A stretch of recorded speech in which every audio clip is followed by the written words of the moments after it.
마지막으로 제가 간단히 결론의 말씀을 드리겠습니다. 결론의 말씀을 전할 때 제가 간단히 한 가지를 언급하겠습니다. 먼저 주님의 회복 안에서 각 메시지는 모두 중심을 가지고 있습니다. 기본적으로 그리스도가 그 중심이라고 말할 수 있습니다. 그리고 그리스도께서 또한 전부라고 말할 수 있습니다.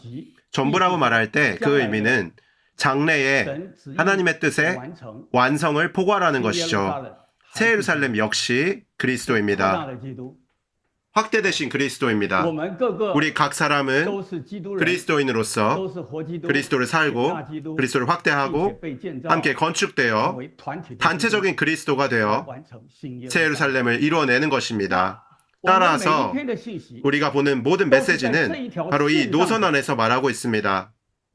만약 여러분이 우리가 보는 모든 메시지가 이러한 노선 안에 있다는 것을 보지 못한다면 여러분은 아직 그 방향을 찾지 못한 것입니다. 첫째, 여러분은 모든 메시지 각 편이 하나님의 영원한 뜻인 그리스도께서 중심이시며 전부이심을 말하고 있음을 분명히 이해해야 합니다.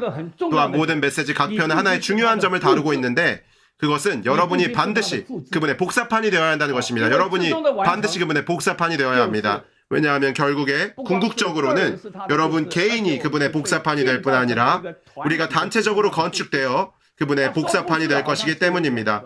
복사판이라고 하면 두 가지 사물에 있는 것처럼 보이지만 사실상 이 두 가지 것은 하나의 것입니다. 그렇지 않습니까? 우리가 영원토록 그분의 확대이자 확장이자 표현입니다.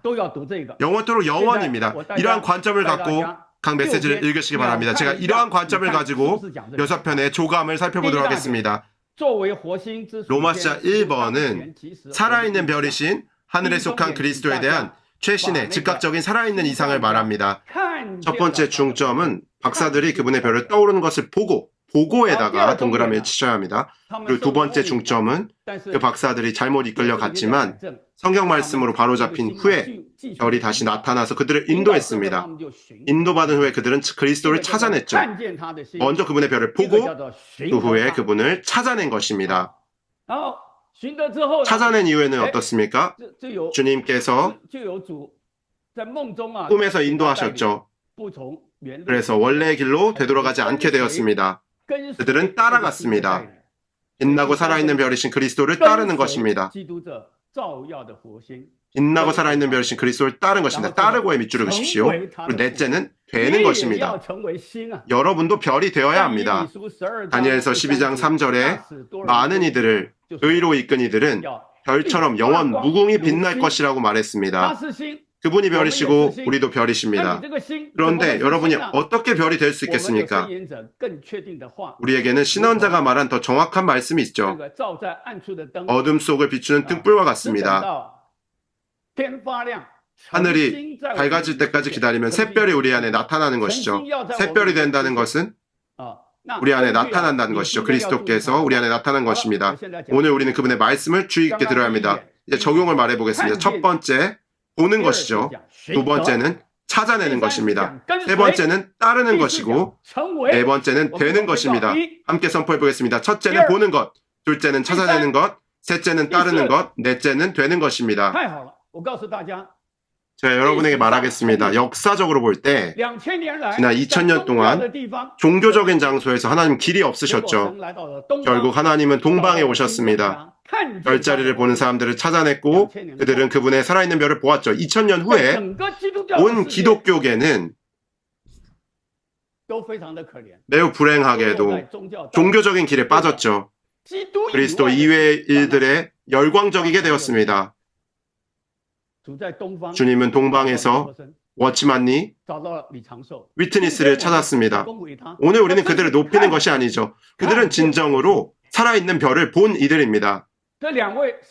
이 두 하나님의 종들은 그들이 살았던 그 시대에서 한 해가 가면 갈수록, 해가 지나갈수록 더 많이 그리스도를 보게 되었습니다. 결국 그리스도에 관한 신성한 계시가 최고봉에 이르는 지점까지 도달했습니다. 90년대에 이르렀을 때 성경 전체, 곧 구약에서 신약에 이르기까지 그리스도의 존재에 대한 계시, 성취하신 일에 대한 계시가 완전히 뚜렷이 매우 확실하고도 분명하게 밝혀졌습니다.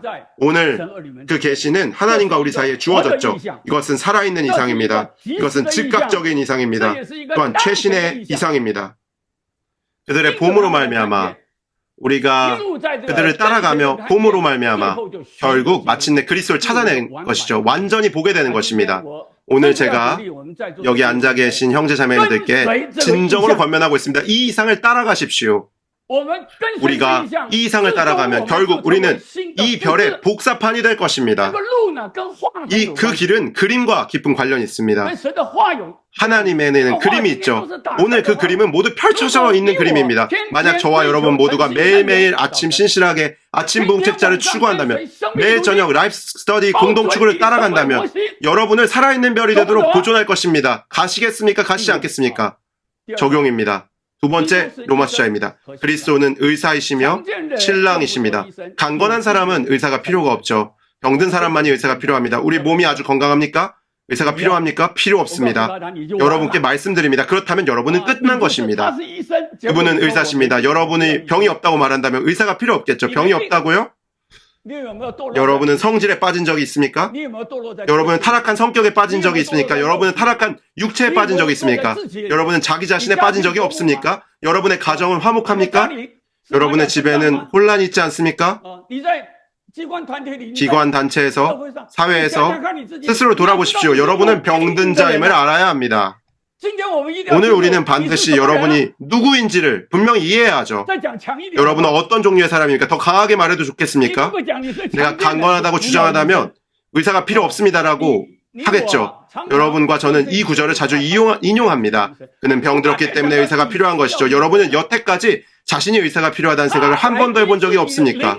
그분은 당신의 영혼의 병을 고치러 왔습니다. 솔직히 말해서 그분께서 이 땅에 오신 것은 당신의 육체의 병을 고치려고 오신 것이 아닙니다. 우리의 육체는 썩어 없어질 수밖에 없습니다. 주님, 저를 구출하여 주시면 제가 믿겠습니다. 만약 저의 몸이 좋지 않으면 당신은 믿지 않겠습니다. 그렇다면 믿지 마십시오. 그분께서 오신 것은 당신의 영혼의 병을 구원하기 위함입니다.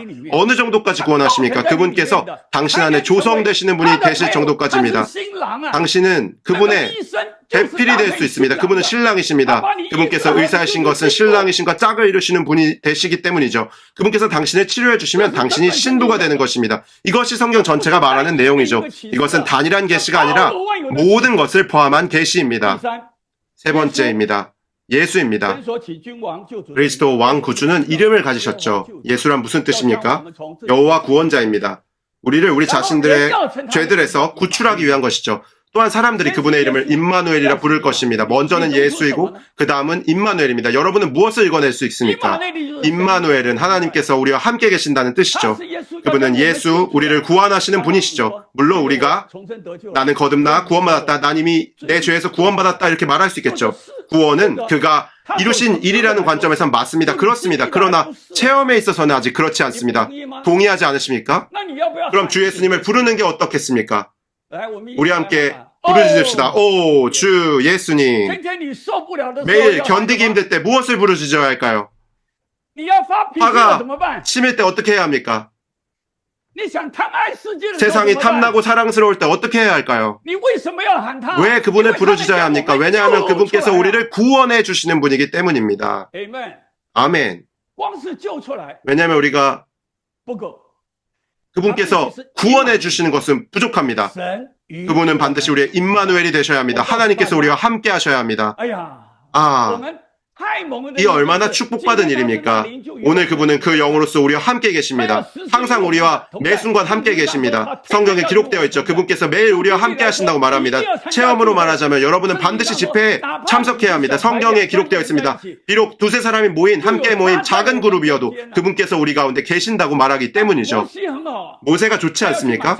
그가 장 보러 갈 때 방금 형제님 말씀해 주셨듯이 물론 모세가 장 본다는 이야기는 아니죠. 하지만 모세가 묘사했습니다. 우리가 반드시 이렇게 말해야죠. 주님, 당신은 임마누엘이십니다. 부정적인 방면에서 우리를 구원해 주시고 긍정적인 방면에서 주동적으로 주님께서 저와 함께 가십니다.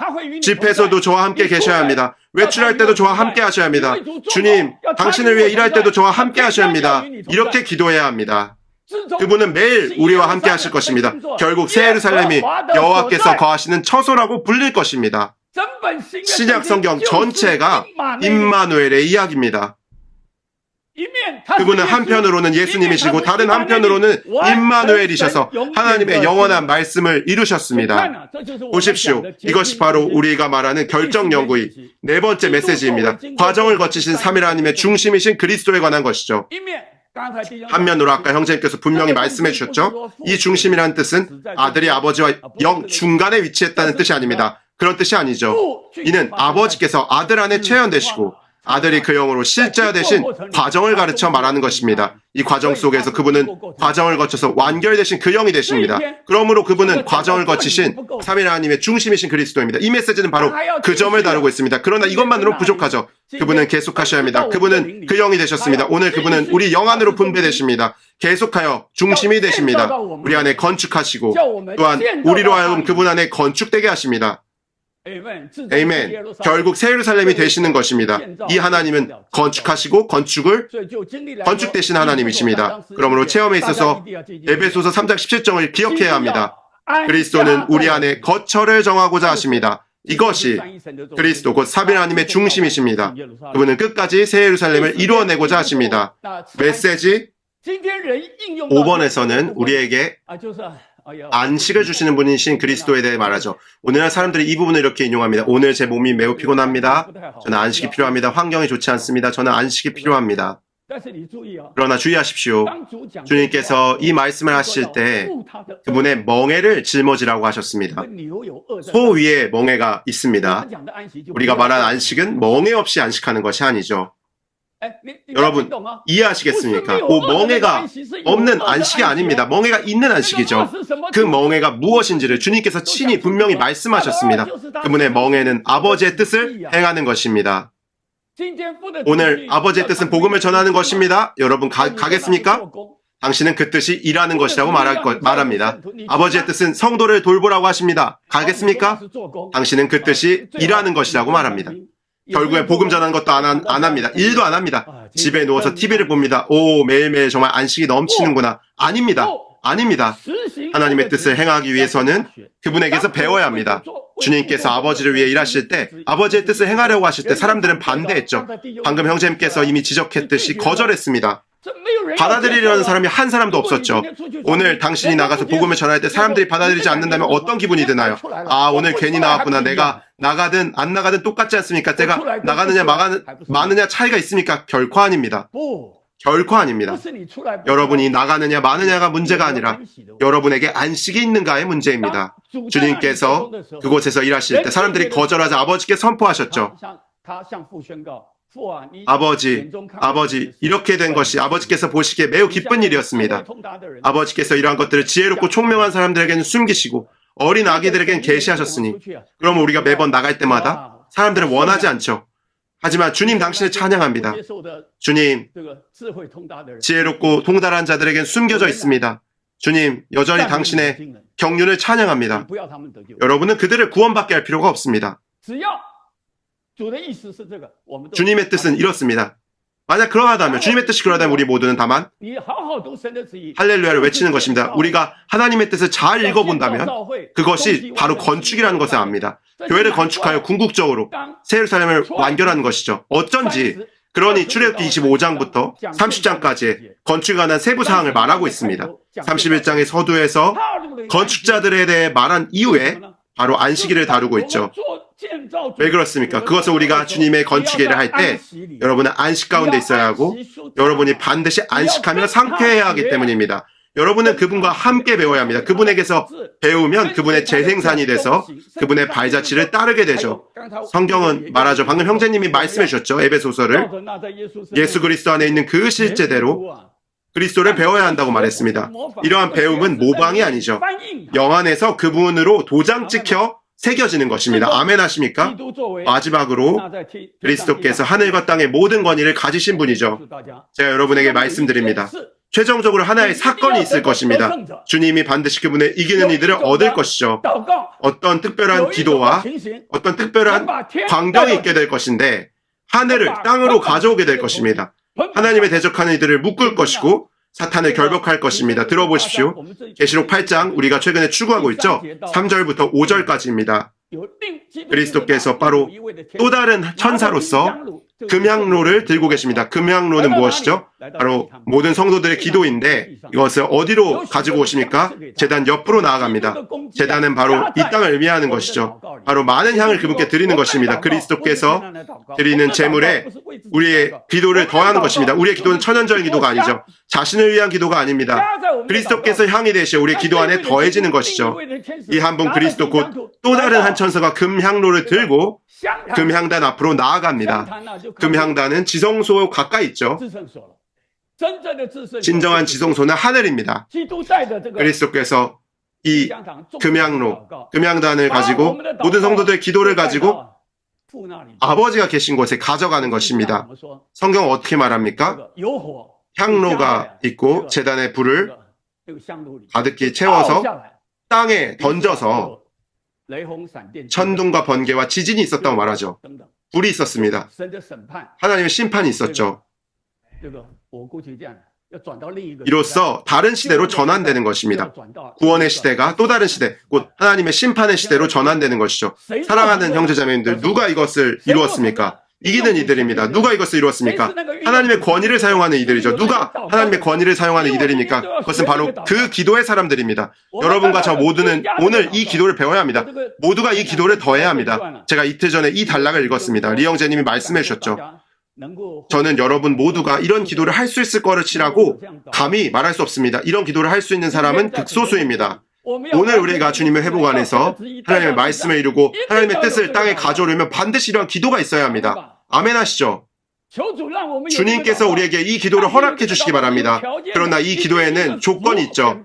반드시 권위 아래 굴복된 사람이어야 한다는 것입니다. 하늘과 땅의 모든 권위가 그분께 주어졌는데 여러분이 권위 아래 굴복되지 않는다면 당신에게는 권위가 없습니다. 우리 모두가 주님, 제가 주님의 직접적인 권위 아래 굴복되어 있습니다라고 말하지만 당신은 당신의 가정 안에 대표 권위 아래 굴복되어 있습니까? 제 말 뜻을 아시겠죠? 여러분이 학교에 갑니다. 아이고, 우리 교장 선생님. 아이고, 우리 교무부장님. 이렇게 말하죠. 아이고, 불평하는 소리를 냅니다. 여러분께 말씀드립니다. 어떤 사람이 권위가 있는 기도를 할 수 있는 사람입니까? 권위 아래 굴복된 사람이죠. 하나님의 권위 아래 굴복된 사람을 얻기 원하십니다. 어느 날 하나님의 권위를 집행하실 것입니다. 하늘을 땅에 가져오실 것입니다. 그 기도는 산을 옮기는 기도입니다. 그 기도는 땅에 내던지는 기도입니다. 그 기도는 하나님의 경륜을 수행하는 기도입니다. 보십시오. 이것이 얼마나 지극히 보배로운 메시지입니까? 열심히 추구하시기 바랍니다.